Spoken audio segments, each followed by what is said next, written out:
안녕하세요. 이번 시간은 객체 지향의 도메인 클래스 설계에 대해서 이야기를 해보도록 하겠습니다. 보통 스프링은 자바 기반에 의해서 만들어져 있는 프레임워크이기 때문에 자바에 대한 기초 지식이 있어야지만 된다라고 이야기를 했었어요. 그래서 자바에 대한 기초 지식이 있어야지만 되는데 그 기초 지식 중에서 반드시 여러분이 기억하고 있어야 되는 내용들은 클래스에 대한 구조들, 인터페이스에 대한 구조들, 상속에 대한 구조를 알고 이 구조에 맞춰서 내가 프로그램을 어떻게 설계할 것인가 라고 하는 부분에 대해서 알아야지만 되고요. 두 번째로는 오류 처리와 관련되어 있어서 사전에 예의 처리라고 하는 이 구조에 의해서 설계하는 기법에 대해서 알아야 된다라고 이야기를 했었습니다. 자, 그러면 클래스의 설계 원칙에 대해서 이야기를 해보도록 하겠습니다. 클래스를 설계할 때는 어떠한 기준에 의해서 만들어질 거냐면, 첫 번째, 단일 책임 원칙에 의해서 설계하는 것이 원칙입니다. 즉 우리가 보통 SRP라고 얘기를 하는데, 한 클래스는 하나의 책임만 가지도록 만들어내겠다. 자, 이렇게 만들어야지 나중에 유지보수와 확장이 용이하다라고 이야기를 했었어요. 그래서 클래스 내부에 클래스 하나에 여러분 너무 많은 기능을 만들어내는 게 결코 좋은 게 아니다라고 이야기를 했었었죠. 바로 이 얘기입니다. 그래서 SRP 기준에 의해서 설계를 하자라고 하는 거. 두 번째로는 인캡슐레이션, 캡슐화 기준에 대해서 알고 넘어가자. 이 캡슐화는 필드에 대한 부분들, 이 멤버 필드를 외부에서 접근하지 못하도록 프라이빗으로 감추고 접근은 생성자나 게러 세러를 통해서 접근할 수 있도록 만들어내자 라고 하는 것이 두 번째 설계 원칙이었었어요. 그래서 우리가 보통 자바 특징들 배우실 때 캡슐화 기법이라고 하는 거 아마 배우셨을 거예요. 근데 그 캡슐화라고 하는 개념이 바로 이러한 프라이빗으로 지정이 되어 있는 필드의 속성을 기반으로 해서 어떻게 접근할 것이냐 라고 하는 그 부분에 대한 이야기입니다. 그래서 캡슐화는 멤버 필드 지정할 때 캡슐화를 우리가 지정하기 위해서 프라이빗이라고 하는 이 키워드를 반드시 써줘야지만 된다. 그 다음에 접근하는 방법은 게러세러나 혹은 생성자를 통해서 접근하는 방법을 적용하자라고 하는 거였고요. 세 번째로는 의존성을 최소화시켜야 돼요. 그러니까 내가 지금 상속에 대한 개념들이 너무 많다라거나 외부에 해당되는 클래스들을 너무 많이 가져다 쓰는 경우에 이런 의존성을 좀 최소화시켜야지만 되는데, 이렇게 다른 객체와의 결합도를 낮추셔야 돼요. 결합도는 낮추시고 그 기능 자체로서의 기능들, 즉 책임을 지어야지만 되는 기능 부분들이 있겠죠. 그것들은 하나로서 해결이 될 수 있도록 만들어주자. 그래서 응집도를 높이는 방향으로 설계하는 것이 좋다라고 하는 겁니다. 그러니까 클래스 자체로서 내가 원하고자 하는 기능을 만들어내는 것이 좋다. 자, 이거 하나만 다 가능한 거니까 얘네들은 말 그대로 뭐다? 응집도를 높인다라고 보통 얘기를 하는 거고요. 내가 지금 하나의 클래스가 있는데 다른 클래스를 상속을 받아서 썼을 때 이렇게 너무 다른 클래스에 와서 결합을 시키는 이러한 구조들을 너무 많이 주는 것은 좋지 않다. 그래서 결합도는 낮추는 것이 좋다라고 하는 그런 말 뜻입니다. 자, 클래스를 설계할 때는 이 기준에만 잘 맞춰서 여러분이 만들어내시면 됩니다. 두 번째로 인터페이스 설계에 대한 부분입니다. 인터페이스는요, 역할과 구현을 분리해주는 것이 좋은 거예요. 자, 역할이라고 하는 것은 시그니처에 대한 헤더 부분을 보통 얘기를 하는데, 자, 내가 만들어내고자 하는 이 메소드나 생성자에 대한 접근 헌화를 예를 들어 뭐 퍼블릭으로 선언할 건데, 이때 얘의 리턴형은 스트링, 즉 뭔가 스트링이라고 하는 데이터 값으로 데이터가 리턴이 되도록 만들어낼 거야 라고 하는 개념들. 여기에 내가 add라고 하는 기법을 접근할 건데 얘네들은 데이터가 뭐 하나나 두 개가 들어올 수 있도록 만들어낼 거야 라고 하는 이런 식의 개념으로 접근하는 기법이죠. 그래서 매개의 변수가 두 개가 있으면서 뭔가가 수행이 되면서 리턴되는 데이터형은 스트링 구조로 리턴이 될 수 있도록 만들어내겠다라고 하는 이러한 구조를 만들어낼 때 바로 요 헤더 부분에 대한 이 부분만 우선 만들어 놓자 얘기예요. 그게 바로 역할. 그러면 그 내용을 가지고 실제로 여러분들 중괄호 열어서 중괄호 닫은 다음에 리턴해서 뭔가 요리를 하고 해당되는 데이터 값을 실제로 넘기는 구현체가 있어야지만 되겠죠. 이런 구현체들은 보통 어디에서 구현한다 그러냐면 클래스에서 구현체를 만들어냅니다 라고 이야기를 했었어요. 그래서 정확하게 역할과 구현을 분리해서 작업하자. 그래야지만 변경이 가능하고 확장에 유연한 설계를 할 수가 있다라고 하는 겁니다. 즉 인터페이스를 통해서 서비스 교체가 용이할 수 있도록 만들어줘야지만 된다라고 하는 거죠. 자, 예를 들어서 자, 나는 다음 같은 이러한 메소드의 추상 메소드를 하나 만들어낼 거야. 이때 인티저형으로 뭔가 데이터 값이 하나가 들어가면 뭔가 처리가 됐을 때 리턴으로 넘기는 데이터 값은 없어 라고 하는 뭔가 인터페이스를 하나 만들어내는 거예요. 이것을 역할이라고 보통 얘기를 합니다. 역할을 하나 만들어내는 거예요. 그럼 얘를 통해서 이제부터 클래스에서 구현체를 만들어내겠습니다. 구현체를 만들어내겠습니다. 하나는 카드 페이먼트로, 하나는 캐시 페이먼트 서비스로 만들어내겠다. 이때 페이먼트 서비스라고 하는 인터페이스죠. 이 인터페이스를 불러다가 페이를 오버라이딩 시키시면 되는 거겠죠. 페이를 오버라이딩 시킨 겁니다. 그래서 요 클래스 자체 내에서는 원으로 카드가 결제가 되는 거였고 얘는 원으로 현금으로 결제가 되는 이러한 구조로 만들어낼 수가 있겠다라고 하는 겁니다. 이렇게 만들어내야지 변경을 하거나 아니면 확장하고자 할 때 유연하게 설계해낼 수가 있어요. 그래서 이러한 인터페이스 설계에 대해서 여러분이 좀 더 신경을 써서 작업을 해주시면 되겠습니다. 다음은 상속 설계예요. 상속 설계할 때 보통 개념적으로 설명할 때 EGA 관계다라고 보통 이야기를 해요. EGA 관계가 성립될 때만 상속이라고 하는 개념인데 얘는 스튜던트와 익스텐즈와 false이라고 하는 이 3박자가 딱딱 맞아야 돼요. 이때 이 익스텐즈라고 하는 키워드가 바로 뭘 얘기하는 거냐면 상속을 이야기를 하는 거예요. 이때 얘가 뭐가 되는 거냐면 부모 클래스가 되는 것이고 얘가 자식 클래스가 되는 겁니다 라고 이야기를 했었어요. 자식 클래스. 이렇게 공통에 대한 속성과 행동은 부모 클래스에다가 두는 거고요. 그거를 기반으로 구체적으로 만들어내고자 할 때는 자식 클래스에서 구체적으로 구현체를 만들어내시는 겁니다. 즉 상속보다는 인터페이스에 기반한 다양성을 우선적으로 고려해서 만들어 보는 것이 좀 좋겠다라고 하는 거. 그래서 얼마든지 클래스를 통해서 만들어도 되겠지만 인터페이스 기반형의 다양성에 대한 기반으로서 만들어내시면 되겠다라고 하는 거. 자, 그래서 이제 예를 들어서 공통된 해당되는 기능을 내가 펄슨이라고 하는 클래스에다가 하나를 구현체를 만들어내겠다라고 하는 거죠. 그래서 이름과 소개에 관련되어 있는 메소드가 있어요. 그래서 안녕하세요. 제 이름은 누구입니다. 라고 하는 다음과 같이 두 개의 멤버가 지금 있어요. 자, 이때 얘네들을 뭐라 부른다? 멤버 필드. 얘네들을 뭐라 부른다? 멤버 메소드다라고 부른다라고 얘기를 했었어요. 멤버 메소드와 멤버 필드로서 구성되어 있는 펄슨이 있어요. 얘는 가장 기본적인 거죠. 이름을 등록할 수 있는 뭔가의 하나의 모델 구조다라고 보시면 되겠습니다. 이때 이 펄슨을 상속을 받아서 스튜던트를 만들어낼 건데 얘는 뭐라 그랬냐면 좀 더 구체적으로 만들어낼 수가 있다라고 얘기했었어요. 자, 그래서 봤더니 여기도 지금 스쿨이 하나 있고요.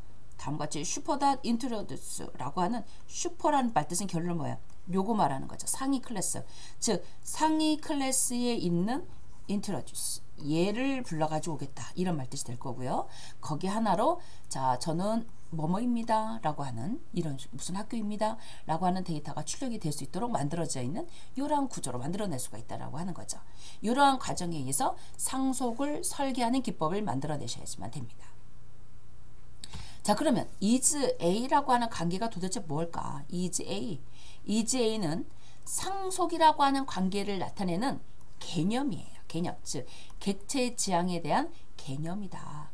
객체지향에서 재사용성과 다형성을 구현하는 핵심 개념이다. 그래서 자바를 사용하는 이유는 왜 자바를 씁니까? 라고 얘기를 할 때요. 가장 첫 번째로 사용하는 것이 바로 뭐냐면 재사용성 때문에 자바를 쓰는 겁니다. 라고 보통 우리가 얘기를 해요. 더불어서 두 번째로는 뭐가 있냐면 다형성이라고 하는 개념이 있어요. 다형성.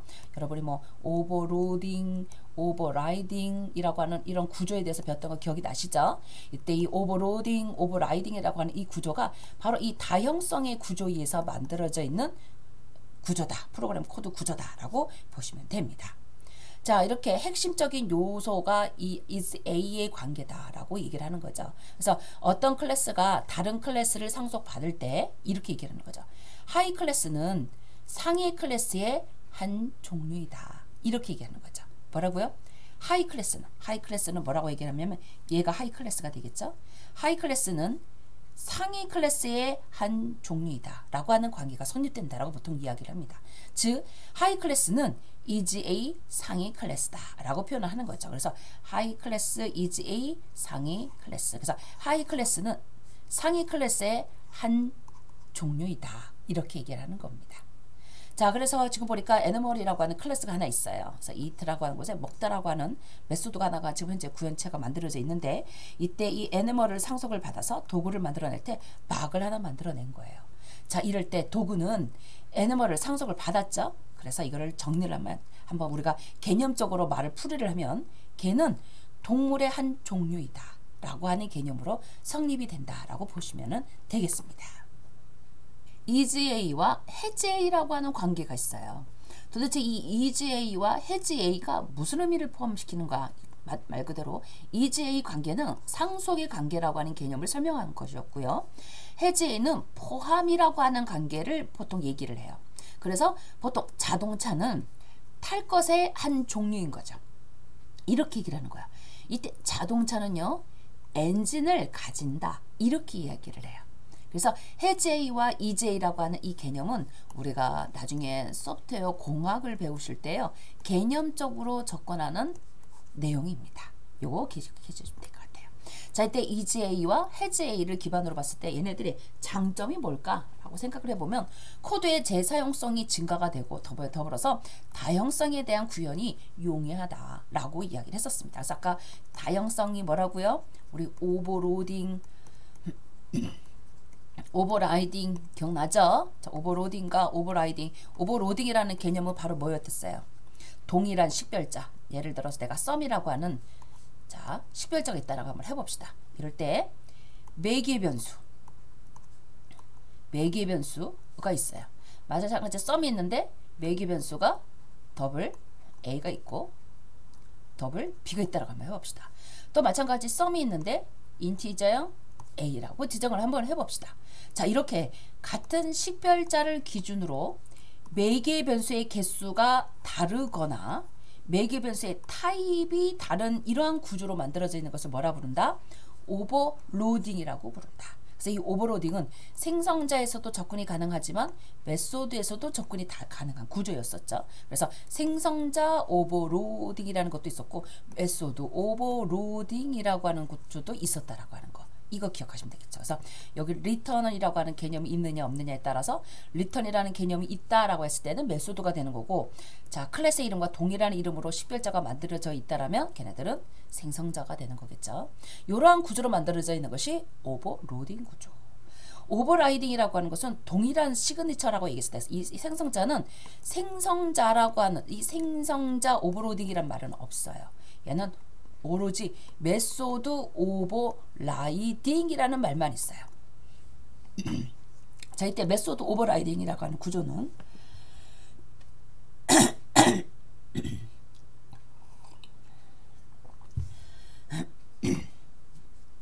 헤더 부분이 똑같아요. 예를 들어서 내가 데이터는 리턴하는 데이터는 없어. 보이드. 이름은 썸이고 데이터는 반드시 내가 두 개가 들어올 거야. 라고 하는 요 구조는 동일해야 된다라는 거죠. 그때 이 동일한 메소드의 추상 클래스를 추상 메소드를 상속을 받아서 각각의 클래스에서 만들어내는 구현체가 달라질 수가 있겠죠. 구현체가 달라진다. 자, 이때는 요 세미콜론 빠져야 되겠죠. 자, 이렇게 다음같이 동일한 시그니처를 기반으로 구현체만 달라지는 구조들, 이런 것들을 메소드 오버라이딩이다 라고 부른다라고 있었어요. 이러한 내용을 하나로 정리해서 다형성이라고 하는 용어를 씁니다. 그래서 다형성에 대한 내용이 용이하다라고 봤던 그런 얘기를 쓰는 거예요. 단점이 있어요. 상속 구조가 너무 깊어지면 관리가 어렵겠죠. 그러니까 상속을 너무 자주를 받는 거예요. 뭐 B에서 A라고 하는 클래스를 상속을 받아서 B를 만들어냈는데 B가 또 상속을 받아서 C를 만들고 C가 또 상속을 받아서 D를 만들어낸다. 이거 너무 상속이 너무 많이 깊어지죠. 그래서 이렇게 깊어지면 관리하는 게 좀 어려워져요. 더불어서 잘못된 EJ 사용은요, 불필요한 상속을 초래할 수 있어요. 그런 거니까 이 결합도가 높아진다라는 개념이겠죠. 그래서 아까도 얘기를 했었지만 상속을 설계할 때는 결합도를 낮추는 것이 좋다라고 이야기를 했었잖아요. 그래서 이러한 결합도가 높아지는 것들을 방지할 수 있도록 설계를 좀 해주셔야지만 되겠습니다. 그래서 이런 상속을 다루면서 사용할 수 있는 우리 장점과 단점에 대한 내용도 알아야겠습니다. 더불어 예의 처리에 대한 개념에 대해서 이야기를 한번 해봅시다. 예의 처리는요, 프로그램의 비정상적인 종료를 방지하거나 문제 상황에 대해서 뭔가 피드백을 제공할 수 있도록 만들어낼 때, 혹은 유지 보수와 가독성을 높이기 위해서 사용하면 아주 유용한 구조가 되겠습니다. 자바에서 지원하고 있는 다양한 예의 계층들이 있을 수가 있는데, 체크드 인셉션이라는 것이 있고요. 얘는 반드시 처리할 수 있는 개념이고요. 런타임이나 내가 선택적으로 처리할 수 있는 언체크드 익셉션이라고 하는 두 개의 예의 처리 기법으로 구분해낼 수가 있어요. 그 중에 IO 익셉션이라든가 SQL 익셉션 같은 경우는 반드시 체크해주는 항목들이 될 텐데, 이 내용들은 뭐 트라이 캐치나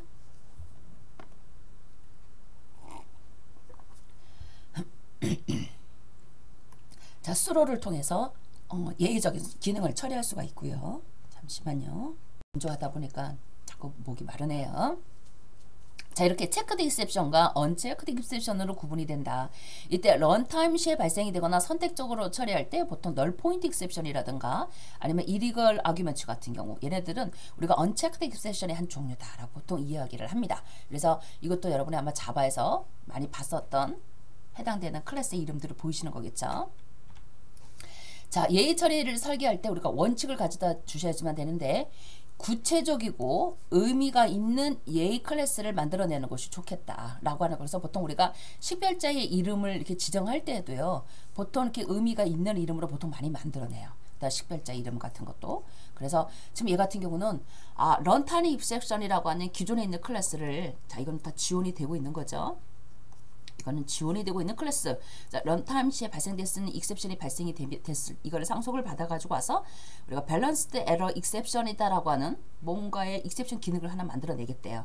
그때 이 밸런스드 에러 익셉션이라고 하는 생성자를 불러들이면 그 메시지를 받아서 그 메시지를 슈퍼로 넘기겠다. 슈퍼라는 뜻은 바로 뭐냐면 런타임 익셉션으로 넘기겠다, 이런 말 뜻입니다.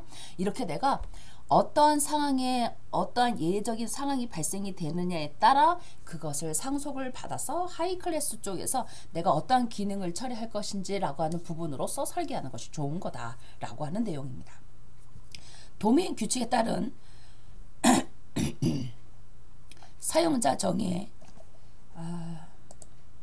잔액 부족과 권한 없음 등의 비즈니스 규칙 위반 시에 내가 어떤 예외적인 상황을 만들어내겠다, 이렇게 만들어내시면 되는 거겠고요. 예외 메시지는 원인과 해결 방향을 알 수 있게 작성해 주는 것이 좋겠습니다. 예외 처리와 관련돼 있어서 사용할 수 있는 다양한 패턴들이 있을 수가 있을 텐데, 그 패턴 중에서 try, catch, final이라고 하는 기본 구조도 있을 수가 있겠고요. 내가 원하고자 하는 위치에서 스로를 통해서 상위 호출자에 위임할 수도 있는 거고요.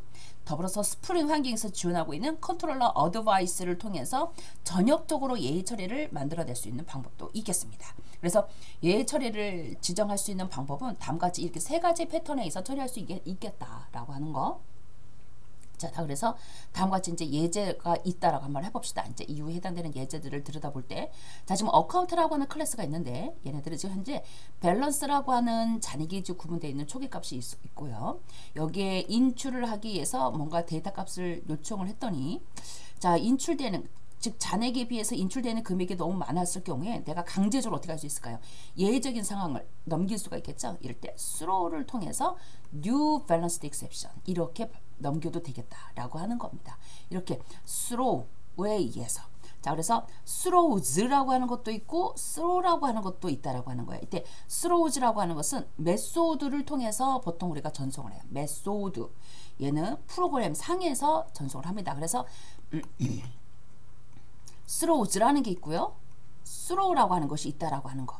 요거를 기억해 주시면 되겠어요. 그래서 요거는 코드상에 소스상에 있는 거고 얘는 메소드와 같이 연결해서 사용하는 거다라고 보시면 되겠습니다.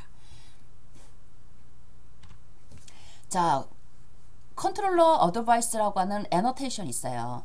자, 스프링에서 사용할 때는 요 구조를 가져다 쓰시면 되는 건데 얘는 스프링 MVC에서 전역적으로 컨트롤러를 보조하기 위한 애너테이션이에요. 그래서 특정 컨트롤러에만 적용하는 것이 아니라 프로젝트 전체의 컨트롤러에 공통 기능을 제공하할 때 사용하는 기법입니다. 이럴 때 같이 사용하는 것이 exception 핸들러나 혹은 모델 어트리뷰트나 아니면 이니셜 바인더와 같이 이런 애너테이션과 같이 적용하시면 되겠습니다. 주요 역할로는 전역적으로 예의 처리 기법을 적용할 수가 있어요. 그래서 컨트롤러에서 발생하는 예의를 한 곳에서 처리가 가능할 수 있도록 만들어내거나 아니면 중복된 트라이 캐치 코드를 제거하고자 할 때 사용할 수가 있겠고요. 두 번째로 전역 데이터 바인딩에 대해서도 사용할 수가 있겠어요. 그래서 모든 컨트롤러에서 공통적으로 사용할 수 있는 모델 어트리뷰트 데이터에 대한 등록도 가능하다라고 하는 거. 그 다음에 모델 속성에 관련되어 있는 기능들도 작업할 수가 있을 텐데 공통 모델 데이터, 즉 뷰에 전달할 데이터를 모든 컨트롤러에게 공유할 수 있도록 또 만들어주고 있다라고 하는 거죠. 그래서 말 그대로 무슨 의미를 갖고 있다? 전역의 의미를 갖고 있다라고 보시면 되겠습니다. 그 전역의 의미로 내가 컨트롤러가 발생되는 곳에 예의 처리를 한다라거나 아니면 데이터 바인딩과 관련돼 있어 처리한다거나 아니면 뷰에 대한 모델 속성과 관련돼서 전송하고자 할 때 사용하는 애너테이션이다 라고 보시면 되겠습니다. 컨트롤러 어드바이스는 다음과 같이 가져다 쓰시면 돼요. 먼저 첫 번째 상단에다가 컨트롤러 어드바이스라고 딱 쓰시는 거예요. 자, 이때 내가 만약에 전역적으로 예의 처리를 작업하고 싶어요 라고 할 때는 exception handler 라고 쓰시면 됩니다. exception handler. 자, 내가 만약에 전역 모델 데이터로 접근하고자 하겠다라고 한다면 모델 attribute이라고 딱 쓰시면 되는 거고요. 이렇게 내가 어떠한 기반에 의해서 데이터가 처리가 될 수 있도록 만들어낼 거냐라고 하는 의미인 거예요. 그래서 항상 컨트롤러 어드바이스 하나 쓰신 다음에 거기에 내가 전역적으로 내가 예의를 적용할 거냐 아니면 모델 데이터를 통해서 처리를 할 거냐라고 하는 개념으로 접근할 수가 있다라고 하는 거죠. 만약에 이제 예를 들어 컨트롤에서 한번 어떻게 쓰는지 한번 보겠습니다. 겟 매핑을 테스트로 접근을 했을 때 자, 얘는 이제 테스트라고 하는 URL상의 테스트가 매핑만 지정이 되면 무조건 if true문에 의해서 throw로 어디로 넘어가냐면 runtime exception이라 해서 예외적인 상황을 발생을 시킬 거예요. 자, 그리고 나서 테스트를 리턴시키는 이런 구조로 만들어내겠다라고 하는 거죠. 자, 그 실행의 흐름을 들여다가서 보면은 자, 테스트가 요청이 되면 얘는 무조건 뭐가 발생이 된다고요? 런타임 익셉션 발생이 된다라고 얘기를 했었어요. 자, 그러면 어떻게 된다고요? 컨트롤러 어드바이스 클래스로 넘어가는 거겠죠. 자, 컨트롤러 어드바이스 클래스로 넘어가는 거예요. 이 중에 자, 기본적으로 런타임 익셉션이라고 지정했으니 런타임 익셉션은 가장 기본적으로 사용할 수 있는 익셉션 처리 기법이니까 익셉션 핸들러로서 바로 접근이 되더라라고 하는 거죠. 그래서 익셉션 핸들러 메서드에서 해당되는 기능을 잡는 거고요. 이때 에러라고 하는 이 뷰로 이동이 되겠죠. 그 에러라고 하는 뷰로 이동이 될 때 뭘 넘길까? 이 get 메시지, 즉 내가 지금 여기서 뭔가 예외적인 상황이 발생이 된 그 내용에 대한 메시지를 가지고 에러한테다가 넘긴다, 이런 뜻을 가지고 있는 거예요. 그 내용을 모든 뷰에 글로벌 메시지를 통해서 모든 뷰의 내용들이 사용할 수 있도록 만들어지는, 즉 모든 뷰의 글로벌 메시지가 사용이 가능하도록 만들어지겠다라고 하는 말뜻입니다. 자, 그러면 이제 여러분이 실습을 좀 한번 해볼 수가 있겠죠. 예를 들어 키보드로 10개의 점수를 입력을 받아서 해당 점수를 오름차순으로 정렬하는 프로그램 하나 만들어 본다. 한번 해봅시다. 이럴 때 키보드로 10개 점수 입력해야 되겠고요. 점수를 오름차순으로 정렬을 하는데 구조를 클래스, 인터페이스, 상속 구조로 만들 거고요. 그 다음에 잘못 입력할 때는 예외 처리가 될 수 있도록 만들어내겠다라고 하는 겁니다. 자, 이때 점수 정렬과 관련되어 있는 메소드를 먼저 인터페이스를 한번 만들어 볼게요. 인터페이스, sortable, sort score라고 하는 추상 메소드를 하나를 선언을 좀 두겠습니다. 자, 그러면 이제 한번 적용을 해볼게요. 메인에서 자, 지금 무슨 뭔가의 지금 sorted score 매니저를 통해서 지금 객체 변수 만들어냈어요. 자, 그러고 나서 봤더니 input score, sort score, print score. 자, 얘는 말 그대로 입력할 거고 정렬할 거고 출력할 거고 그런 내용이겠죠. 자, 그런 내용을 기반으로 해서 만들어 본 거 보니까 스코어 매니저라고 하는 곳에서 자, 리스트 구조로 어레이 리스트로 데이터가 저장이 될 수 있도록 만들어냈네요. 자, 봤더니 인풋 스코어를 통해서 10개의 데이터 값 입력을 받겠죠. 자, 10개의 데이터 값 입력을 받겠습니다. 자, 만약에 0보다 작거나 100보다 큰 데이터 값이 나오면 정상적인 데이터가 아니겠죠. 이럴 때 수로 강제로 illegal argument exception을 발생시킵니다. 그러면 요 메시지 딱 떠지겠죠.